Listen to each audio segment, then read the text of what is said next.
Okay, so we left off with this worksheet, and I wanted to make sure we left off on the right path here. So I'm going to get you started again. I know it was the end of the period. People look at the clock, and heck with you, Grodsky, I got to go to the other class. So, well, let's review a little bit here. I know some people had some trouble.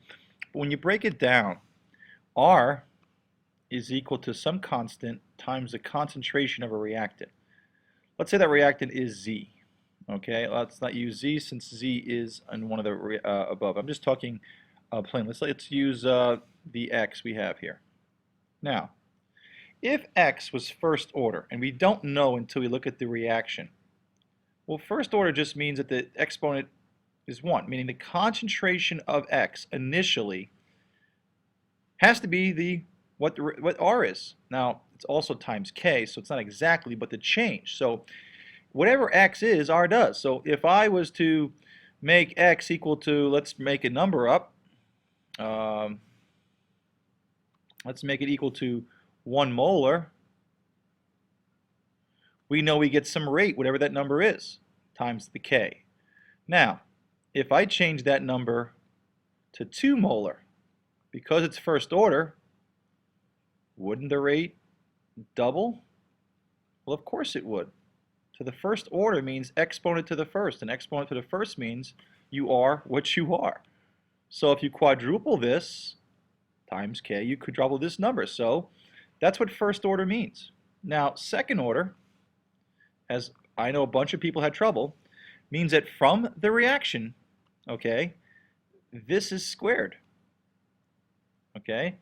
Now, of course, 1 squared is not a great way to do business, but let's pretend we had 2 molar. So if we had 2 molar here, and we originally had 1 molar squared is some rate, but if you double it from 2 molar, you're going to have a 4 resulting. R is equal to whatever this number times the square of your initial change. So the rate will be a square. So if this is increasing 2 times, okay, this R has to increase 4 times. Okay, so let's get into the reaction here. We have to look carefully, and by eyeballing this, I see when I keep X constant from these 2 experiments, this doubles the rate. Okay, initial formation of Z is a rate, and I see my Y double. So using X as a control, Y doubled, and so did the reaction rate. So we must think that Y, the concentration, is equal to the rate of some kind. Exactly, right? Now we need a constant to actually make it equal to a number we can understand. It's called the proportionality constant.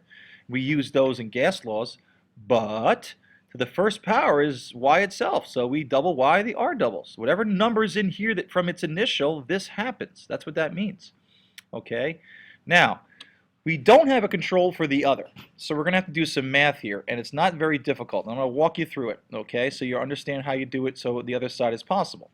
I'm going to use, this is the first and the fourth, and since this is a bigger number than this, I'm going to put reaction 4, or experiment 4, on top of experiment 1. I'm going to compare those 2 experiments, and I'm trying to build the reaction order for X, because I don't know what it is. I don't have a way to eyeball like my other problems. So I have experiment 1 here. Okay, no big deal. Okay, the rate of 1 is equal to, experiment 4 I should say, 4.2 times 10 to the negative 3. Okay, it's equal to the K, whatever it is.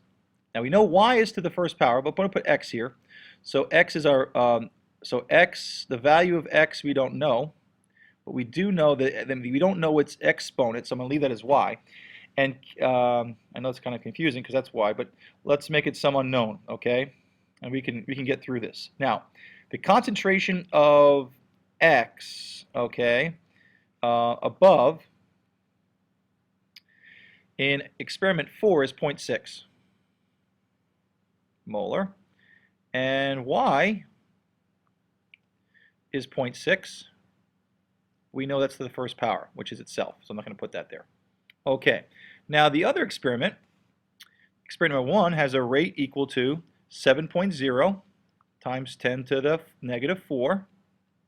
It's equal to the K, Now, its value for x is 0.2. We don't know the exponent. There's a y. We know the exponent for the y is 1, which is the same thing. So we can do some things here. And all I'm doing is comparing them over each other. Now, this expression, 0.6 over 0.1, equals a 6. These k's cancel because they're going to be the same number, because k is constant no matter what reaction you do for that same reaction. And this gives me 0.6 over 0.2. As you can see, that's actually 3. So 3 to some exponent, so notice I did that, I divided by these and now the same exponent, that's a property of exponents, okay, times 6 is equal to this number.